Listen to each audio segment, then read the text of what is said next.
Hello student, मैं राजू ठाकरे। आपका excellent academy में बहुत बहुत बहुत बहुत स्वागत है। तो आज और हमारा video aldehyde ketones and carboxylic acid का एक बहुत ही इंपॉर्टेंट टॉपिक जिसका नाम है हैलोफॉर्म रिएक्शन। और यह एक नेम रिएक्शन है, और नेम रिएक्शन है तो बहुत इंपॉर्टेंट बन जाती है आपके एग्ज़ाम पॉइंट ऑफ व्यू और आपके knowledge point of view also. तो मैंने जैसे आपको स्टार्टिंग में बोला कि जब भी नेम रिएक्शन आएगी तो उसको एक सेपरेट रजिस्टर पर लिखना है, और जब आप सेपरेट रजिस्टर पर लिखते हो तो आपने उसका रिएक्शन वाला नेम रिएक्शन और रजिस्टर का जो कॉपी है मुझे सेंड करना है कि आपने वो लिखे या नहीं लिखे। तो गाइज सबसे पहले देख लो, आज का मेरा टॉपिक बहुत इंपॉर्टेंट है और बड़े मज़े लेकर के इस टॉपिक को हम लोग पढ़ने वाले हैं आज, क्योंकि रिएक्शन ही कुछ ऐसी है कि जिसमें बहुत मज़ा आने वाला है। और मैं आपको बता दूं कि जितना इजी वे से हो सकता है उतना इजी वे से मैं आपको समझाने का प्रयास करूंगा। और केमिस्ट्री है गाइज, और केमिस्ट्री आपको पता है ना, बड़ा मज़ा आता है, लेकिन मैं बार बार बताऊँ किसको? जिसको समझ रहा है उसको।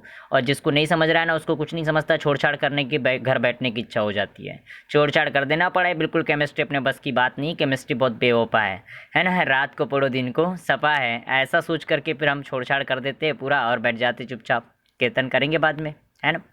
चलो ठीक है, तो टॉपिक के ऊपर आते हैं। और मेरा हैलोफॉर्म रिएक्शन है, तो गाइज इस रिएक्शन को थोड़ा कॉन्सेप्चुअल समझने का प्रयास करना, और मैं बहुत सारी चीज़ें यहाँ पर भी आपको एक्स्ट्रा बताने वाला जो आपके बुक में नहीं है। आपका जो नया सिलेबस है, इस नया सिलेबस के अंदर में रिएक्शन बहुत शॉर्ट में ख़त्म कर दिया है, लेकिन इतना नहीं है।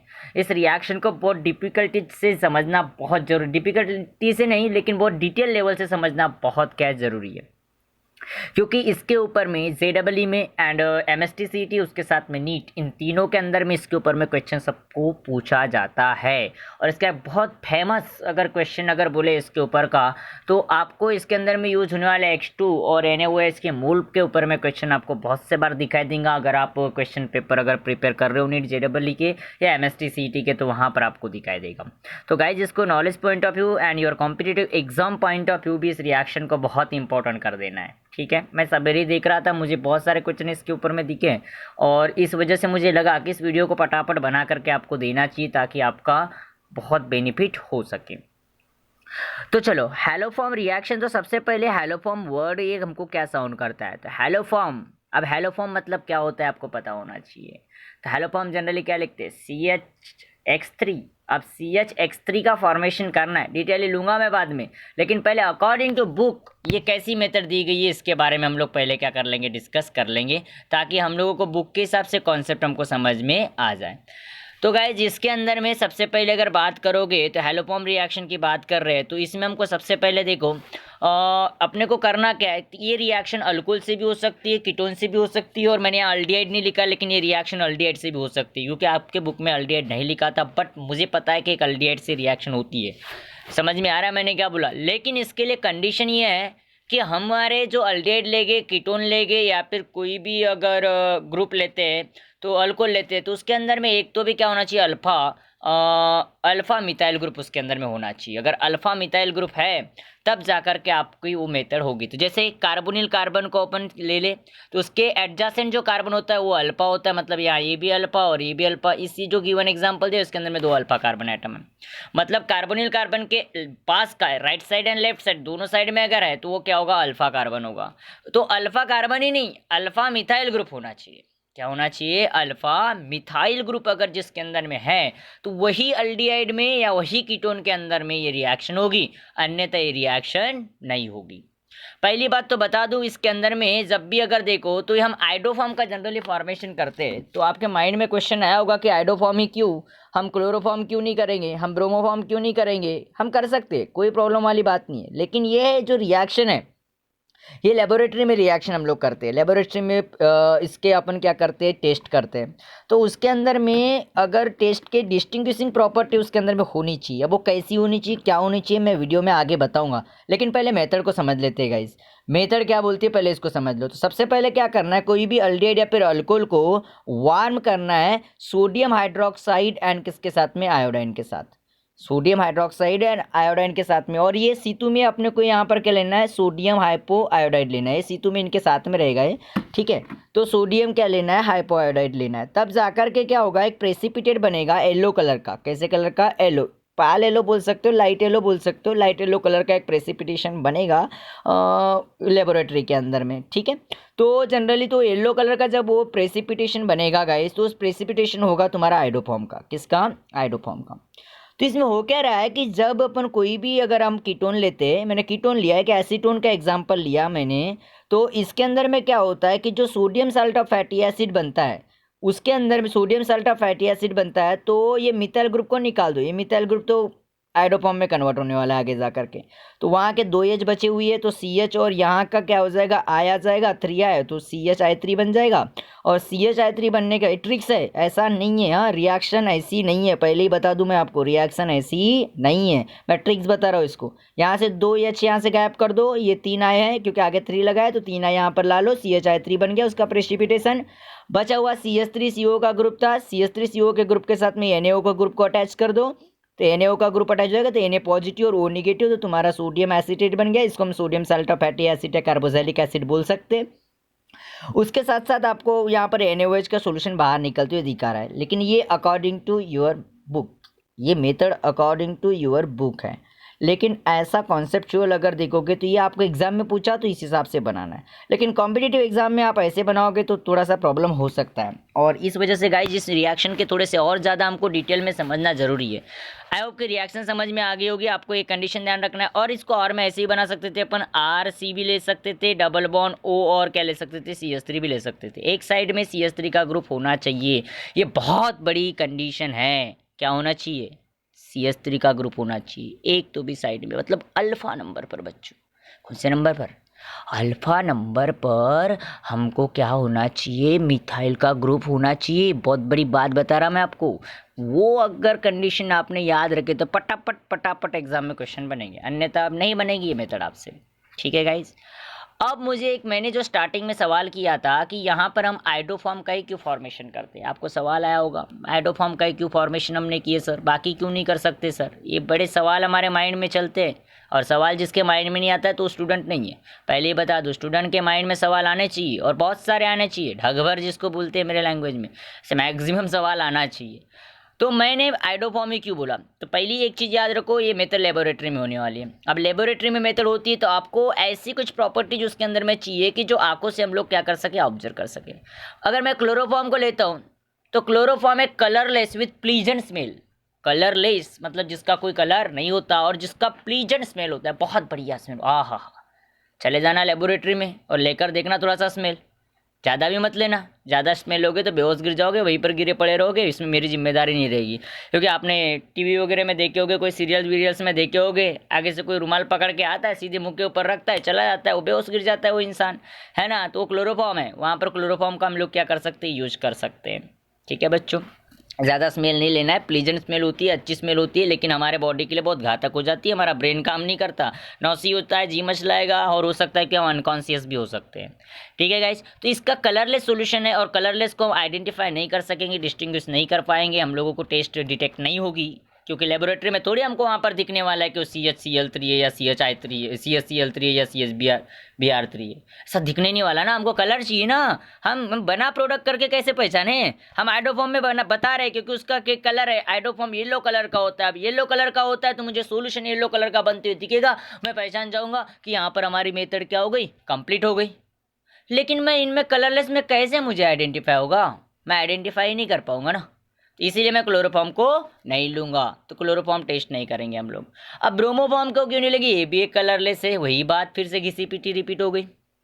और इसका स्मेल भी क्या होता है, स्वीट स्मेल होता है। एक्चुअली कोई कोई बुक पर ना इसका थोड़ा बहुत कलरफुल भी दिया गया है, शायद पा ले लो, कभी कभी ऐसा एकदम हल्का सा कुछ कलर होता है, ऐसा कुछ बोला गया है, लेकिन हम नहीं बोलेंगे, हम सीधे स्वीट स्मेल बोलेंगे। ठीक है, सॉरी, हम कलरलेस बोलेंगे उसको। और जो हमारा आइडोफॉर्म होता है, ये आइडोफॉर्म येलो, पाल येलो भी नहीं लिखे तो सीधे सीधे बोलो कि येलो, एंड विथ हॉस्पिटलाइन स्वीट स्मेल। पहले देखो ब्रोमोफॉर्म का मैंने स्वीट स्मेल बोला था बेटा, स्वीटी की स्मेल नहीं तो बस लड़की का नाम स्वीटी बोल दोगे, स्वीट स्मेल बोला था, मीठा, बड़ा अच्छा। ठीक है, आइडोफॉर्म की अगर बात करें तो पाल येलो विथ हॉस्पिटलाइन और एंटीसेप्टिक स्मेल। पालेलो मीज विथ क्या बोला मैंने, हॉस्पिटलाइन और एंटीसेप्टिक। अब हॉस्पिटलाइन स्मेल, देखिए आप कभी हॉस्पिटल गए क्या, हॉस्पिटल गए होगे तो वहाँ पर बहुत ऐसी स्मेल आती है यार, तो ऐसी स्मेल किसको पसंद है हॉस्पिटल की स्मेल? मुझे तो बिल्कुल नहीं पसंद। आप लोगों को पसंद हो तो बता दीजिएगा कमेंट सेक्शन में कि सर मुझे हॉस्पिटलाइन स्मेल पसंद है करके। बड़े विचित्र प्राणी हो गए आप लोग। तो जनरली मैंने क्या बोला कि हॉस्पिटलाइन स्मेल या फिर जिसको हम एंटीसेप्टिक, अगर आप प्रॉपरली बोलेंगे तो एंटीसेप्टिक उसकी क्या होती है, स्मेल होती है किसकी, आइडोफॉर्म की। तो गाइज इसको हम यूज इसलिए कर रहे हैं क्योंकि हमारे पास में इसका कलर है पाल येलो कलर, और येलो कलर हम आसानी से हम डिटेक्ट कर सकते हैं, और इसीलिए हम जनरली आइडोफॉर्म टेस्ट करते हैं। मतलब हम हैलोफॉर्म में जनरली आइडोफॉर्म का क्या करते हैं, फॉर्मेशन करते हैं। क्लियर हो गया गाइज कि मैं आइडोफॉर्म ही क्यों बोला, हैलोफॉर्म बोला, लेकिन मैंने CHCl3 भी बोल सकता था, CHBr3 भी बना सकता था, और मैं CHI3 भी ले सकता था, लेकिन मैंने CHI3 क्यों लिया, इसकी वजह थी कि उसका कलर। ओके, अब इसी रिएक्शन को जो ऊपर वाली रिएक्शन दी गई थी तो उसके ऊपर में मैंने सवेरे एक क्वेश्चन देखा। उस क्वेश्चन के अंदर में ऐसा था कि जनरली पूछा गया था कि हैलोफॉर्म टेस्ट के अंदर में how many moles of the H2 use, how many moles of the H2 use and how many moles of the NaOH used और बेस यूज्ड, ऐसा कुछ क्वेश्चन था। तो जब मैं आपकी बुक निकाला तो मैंने देखा कि वहाँ पर मुझे कोई H2 और इसके कोई मोल का कॉन्सेप्ट दिखाई नहीं दे रहा है, तो इसी वजह से मुझे लगा कि आपको ये भी कॉन्सेप्ट बता देना चाहिए। आपको पता है कि जनरली जब रिएक्शन को बैलेंस करते हुए जाओगे तो ये RCOCH3 मैंने ले लिया क्योंकि एक साइड मुझे मिथाइल ग्रुप चाहिए था। आपको पता है कि RCO का ग्रुप आयन के फॉर्म में बाहर निकल जाएगा। इसका देखो मैंने OH लिया, मैंने NaOH लेता तो NaO का ग्रुप अटैच करता तो यहाँ Na आ जाता, लेकिन मैंने लिया नहीं। आप ले सकते हो, कोई प्रॉब्लम वाली बात नहीं, आप NaOH ले सकते हो, मैंने OH लिया, आप NaOH ले सकते हो, कोई प्रॉब्लम। तो यहाँ पर NaX आ जाएगा, यहाँ पर क्या हो जाएगा, NaX हो जाएगा। ठीक है, चलो अपन NaOH ले लेते। ठीक है, तो मैं जब रिएक्शन बैलेंस करने गया तो मुझे वहाँ पर दिखा कि 3H2 बैलेंस होते हैं, क्योंकि हमारे पास में 3X NaX में लगते हैं, और तब जा करके अपने को 3X, तो यहाँ पर 3H2 का ग्रुप यहाँ पर, और ये X3 इधर भी आ जाते, किसमें, क्लोरोफॉर्म में, सॉरी हैलोफॉर्म में। हैलोफॉर्म में 3X आ जाते, और मुझे दिखा कि NaX के साथ में अगर बैलेंस करते हुए चलते तो 3 लगाना होता है, तो मेरे को कंफर्म हो गया कि 3 मोल्स यूज होते होंगे। मतलब 1 मोल ऑफ अल्डिहाइड और कीटोन, अगर 1 मोल अल्डिहाइड का या कीटोन का अगर उसको हैलोफॉर्म में अगर कन्वर्ट कर रहा है तो उसके लिए 3 मोल H2 लगते और 4 मोल NaOH लगते। यहाँ NaOH ले लो आप, मैंने OH निगेटिव लिया, तो 4 मोल NaOH और 3 मोल H2, ये 1 मोल ऑफ, मतलब एक मॉलिक्यूल किसका, कीटोन का या अल्डिहाइड का, उसको हैलोफॉर्म में कन्वर्ट कर पाएगा गाइस। तो वही सेम है, बाकी कुछ नहीं है, NX निकलता है और H2 बाहर निकलता है। ये कंप्लीट रिएक्शन है, परफेक्ट रिएक्शन है। मैंने यहाँ सोडियम हाइपोफाइट का कोई यूज़ नहीं किया, सोडियम हाइपोफाइट का यहाँ पर मैंने यूज नहीं किया, कोई गलत बात नहीं है, ऐसा भी आप रिएक्शन को बता सकते हो। लेकिन मैं ऊपर इसलिए बताया क्योंकि आपके एग्जाम पॉइंट ऑफ व्यू आपको शायद वैसा लिखना पड़ेगा, लेकिन कॉम्पिटिटिव पॉइंट ऑफ व्यू आपको ये चीज़ ध्यान रखना बहुत ज़रूरी है। अब इसके लिए कुछ कंडीशंस है हैलोफॉर्म रिएक्शन के लिए, क्योंकि हैलोफॉर्म रिएक्शन सारे अल्डिहाइड से नहीं होती, सारे कीटोन से नहीं होती, लेकिन होती है तो अल्डिहाइड से होती है और कीटोन से होती है। क्या बोला मैंने, एक बार फिर से मैंने बोला कि हैलोफॉर्म रिएक्शन जो होती है सारे अल्डिहाइड से नहीं होती और सारे कीटोन से नहीं होती, लेकिन होगी तो अल्डिहाइड और कीटोन से होगी, और समटाइम अल्कोहल से। ठीक है, तो जनरली हैलोफॉर्म रिएक्शन के अंदर में पहली कंडीशन ये है कि जब भी कोई अल्डिहाइड या कीटोन लोगे, आप लोग कंडीशन को फॉलो करना सीखो बच्चों बराबर। पहली कंडीशन ये है कि जब भी कोई अल्डिहाइड या कीटोन लोगे उसके अंदर में अल्फा मिथाइल ग्रुप होना चाहिए, मतलब COCH3 का ग्रुप होना चाहिए, क्योंकि CO के बाद का CH3 मतलब अल्फा, मतलब COCH3 का ग्रुप उसके साथ में होना चाहिए। अगर मैंने ऐसा ले लिया CH3 CH2 C double bond O, फिर उधर में C2H5 ले लिया, अब यहाँ मतलब ये भी CH2 CH3 हो गया, तो इसका नहीं बनेगा, क्योंकि मुझे ये CH2 नहीं चाहिए, मुझे यहाँ पर पास में कनेक्ट में डायरेक्ट CH3 चाहिए। डायरेक्टली कार्बोनिल कार्बन को CH3 का ग्रुप अटैच होना चाहिए, वो CH2 CH3 भी होगा तो बात नहीं बनेगी, चाहे आइदर साइड, ये साइड या ओ साइड, हमको क्या चाहिए, एक मिथाइल का ग्रुप चाहिए। अब ये हो गया तुम्हारी कंडीशन किसकी, अल्डिहाइड एंड कीटोन की। दूसरी बात, इन केस ऑफ मैं अल्डिहाइड की बात करूँ तो सिर्फ एक एसिटल्डिहाइड में ऐसा पॉसिबल होता है, क्योंकि CH3 होगा, C डबल बॉन्ड होगा, और इधर में क्या होगा, H होगा।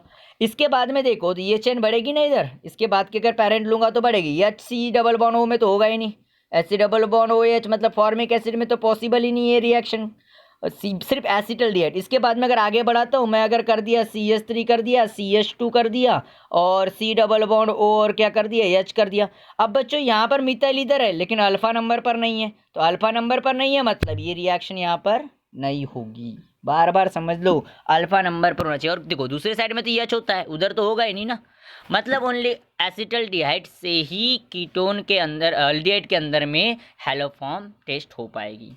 उसके बाद में in case of ketone, ketone की तो बात ये है कि कहीं भी एक साइड में तो भी क्या होना चाहिए, मिथाइल अल्काइल कीटोन, मतलब कोई भी एक साइड में मिथाइल ग्रुप होना चाहिए। दूसरे साइड में R जो है वो कुछ भी हो सकता है, CH3 CH2 भी रहा तो भी चलेगा, वो कुछ भी रहा तो चलेगा, लेकिन कोई भी एक साइड में CH3 का ग्रुप होना चाहिए, क्योंकि CHCl3 ये होता है क्या, क्लोरोफॉर्म या हेलोफॉर्म, ये सॉरी CHX3 क्या होता है, हेलोफॉर्म होता है। अब CHX3 हेलोफॉर्म होता है बच्चों, तो सिंपल बात है कि एक कार्बन वाला ही आपको ग्रुप चाहिए ना।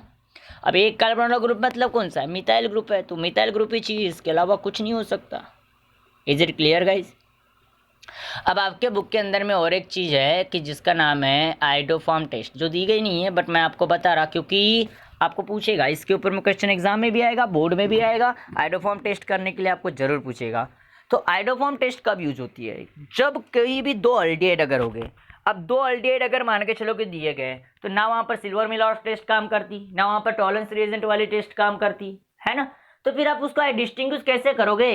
अगर आपको पूछा, आप लेबोरेटरी में खड़े हो और आपका टीचर पूछ रहे हैं कि बेटा बताओ कि ये दो गिवन कंपाउंड है, अब ये इनके अंदर में अगर बात करोगे ये क्या है, और दोनों अल्डिहाइड है, बोला गया कि दोनों क्या अल्डिहाइड है, तो इसमें से बताओ कि ये कौन सा है और वो कौन सा है।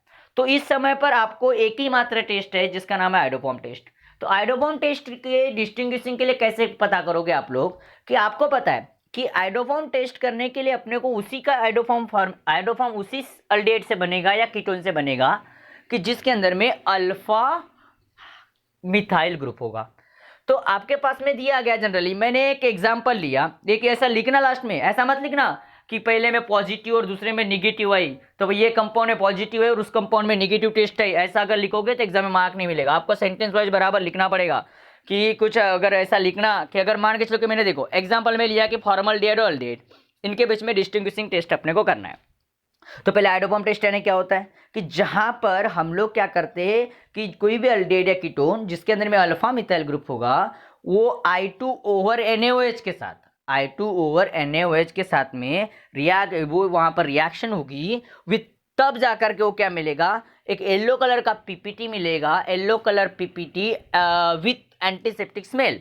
मतलब आप लोग येलो कलर का पीपीटी तो मिलेगा, लेकिन जब आप स्मेल लोगे उसकी तो आपका स्मेल ऐसा आएगा, हॉस्पिटलाइन स्मेल आएगा, हॉस्पिटल की जैसी स्मेल होती है ना वैसी वहां पर क्या आएगी, स्मेल आएगी। तो समझ जाना कि वो क्या है, तुम्हारा अल्फा मिथाइल वाला है। तो आपके पास में जब दिया जाएगा, टीचर देगा, तो अगर आपको टीचर ने बोले कि बेटा दो कंपाउंड है, एक फॉर्मल्डिहाइड है और एक एसिटल्डिहाइड है, अब इनमें से मुझे बताओ कि कौन सा फॉर्मल्डिहाइड और कौन सा एसिटल्डिहाइड है। चलो मैंने ही बोल दिया आप लोगों को कि आप लेबोरेटरी में खड़े हो और आपको मैंने बोल दिया कि एक फॉर्मल्डिहाइड है, दूसरा क्या एसिटल्डिहाइड है, तो आप लोग क्या करोगे, ऐसे थ्योरेटिकली बता दोगे, बताओगे तो ठीक है, लेकिन आपको पता तो रहना चाहिए ना, आपको करते भी तो आना चाहिए टेस्ट। तो आप क्या करोगे, आपको एक चीज़ थ्योरेटिकल ध्यान रखनी पड़ेगी कि फॉर्मल्डिहाइड का स्ट्रक्चर बनाते हो तो फॉर्मल्डिहाइड का स्ट्रक्चर कैसा बनेगा कि फॉर्मल्डिहाइड का structure HC double bond O और क्या बनेगा, H मिलेगा, और एसिटल्डिहाइड का क्या मिलेगा, CH3 और क्या मिलेगा, C डबल बॉन्ड O और क्या मिलेगा, H मिलेगा।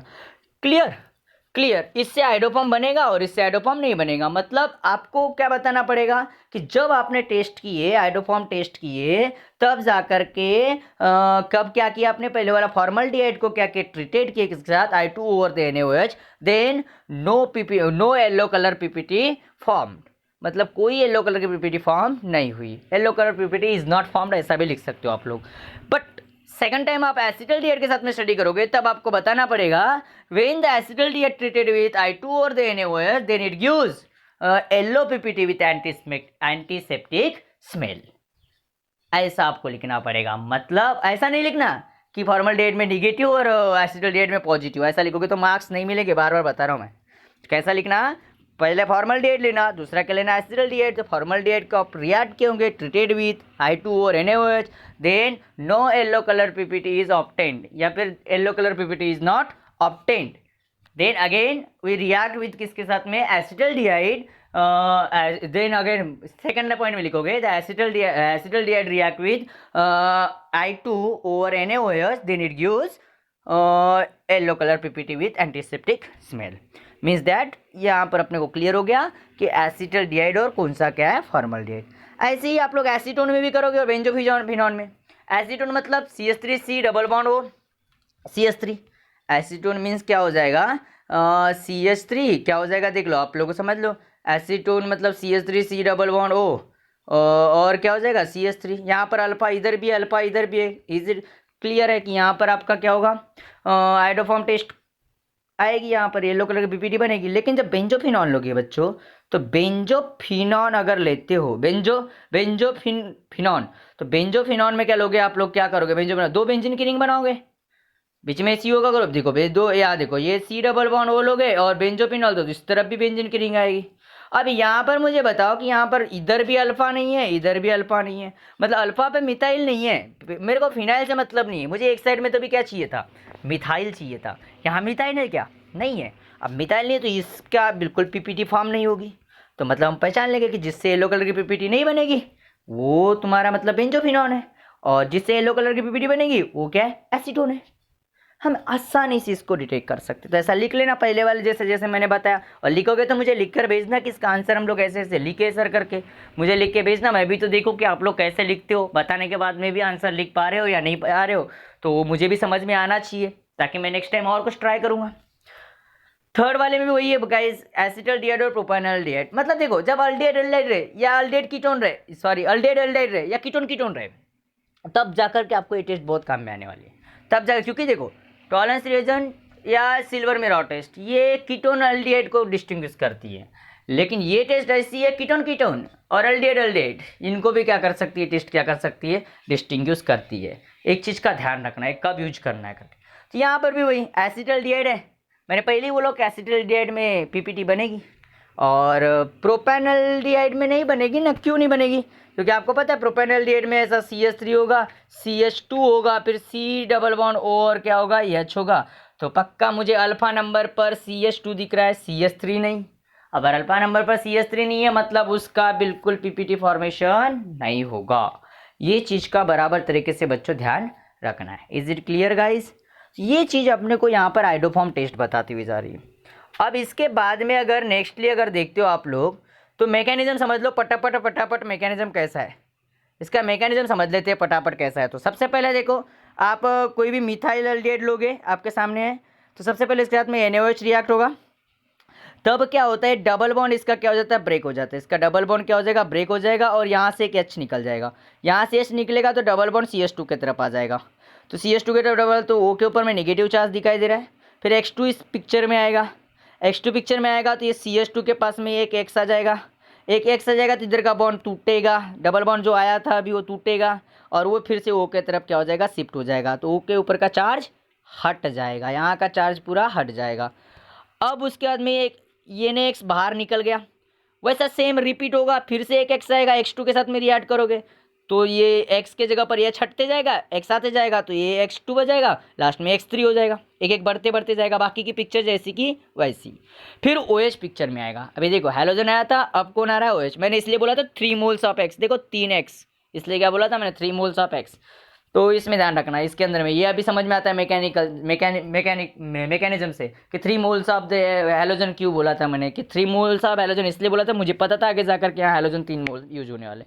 अब NaOH आगे जाएगा, तो NaOH अगर आएगा तो बस सिंपल गाइस, ये ऑक्सीजन अपना बॉन्ड यहाँ से तोड़ेगा, तो यह डबल बॉन्ड में फिर से देखो, ये यहाँ से NaOH जब आता है तो ये डबल बॉन्ड सिंगल बॉन्ड में क्या हो जाएगा, कन्वर्ट हो जाएगा, और फिर ये X इधर से बाहर निकल जाएगा कार्बन के तरफ, कार्बन के साथ में CH3 बाहर निकल गया, CH3 बाहर निकल गया तो इधर का H आ जाएगा एक, तो CHX3 हो जाएगा। यहाँ से H बचा हुआ देखो, यहाँ का H इधर चला गया तो ये डबल बॉन्ड के साथ में आ गया वापस, हाँ, और यहाँ का O बचा था, O जैसे का वैसा, O के साथ में कौन आ गया, Na, जो यहाँ यूज़ नहीं किया अपन ने, Na, तो Na पॉजिटिव बन गया और X बाहर निकल गया। आसानी से एक बार फिर से देख लेना इस मैकेनिज्म को, आसान है करके, ज़्यादा टाइम पास नहीं करवा रहा हूँ, वीडियो बड़ा लॉन्ग जा रहा है, इस वजह से मैं ज़्यादा टाइम पास न करवाते हुए इस मैकेनिज्म को एक बार देखना गाइस, और नहीं समझे ना तो मुझे पूछ लीजिएगा, मैं फिर से मैकेनिज्म समझा करके दूंगा आप लोगों को।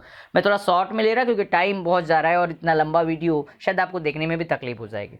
तो ये हो गए तुम्हारे, ये तो मैंने पहले आपको होमवर्क दे चुका हूँ कि आपको जो टेस्ट वगैरह लेना है, कुछ मैंने होमवर्क पहले ही दिया हो कि आपको करना क्या है, मुझे क्या भेजना है, ये मैंने आपको पहले ही दिया हो। मैंने पहले तो बोला था कि नेम रिएक्शन है, नेम रिएक्शन है तो नेम रिएक्शन आपको सेपरेट रजिस्टर पर ही बनाना है, जो करंट रजिस्टर है वहाँ पे लेना है, और सेपरेट रजिस्टर पर उसका नाम और केमिकल रिएक्शन ओनली, बाकी का तामझाम नहीं करना है। अलग रजिस्टर बनाना है और उसको रजिस्टर बनाते समय आपको दिखाना है मुझे कि आपने लिखे कैसे। फिर उसके बाद में आपको दूसरा होमवर्क मैंने दिया कि जो तीनों क्वेश्चन के आंसर मैंने बता तो दिया हो, लेकिन आपको लिख के मुझे भेजना है आप कैसे लिखते हो। फिर उसके बाद में तीसरा होमवर्क मैं आप लोगों को दे रहा कि ये जैसे मैंने वहाँ पर एसीटोन की रिएक्शन आपको करके दिया, तो आपको उसकी एसिटल्डिहाइड की भी रिएक्शन करके बताना है, और एसिटल्डिहाइड की रिएक्शन करने के साथ साथ आप लोगों को और दो रिएक्शन करना है। जैसे मैंने बोल दिया, आप लोग क्या ले सकते हो उस समय पर, आप लोग आप लोग मिथाइल फिनाइल कीटोन, आपको क्या लेना है, मिथाइल फिनाइल कीटोन की भी रिएक्शन मुझे करके देना है। और तीसरी रिएक्शन आपको जो करके देना है वो आपको है मिथाइल,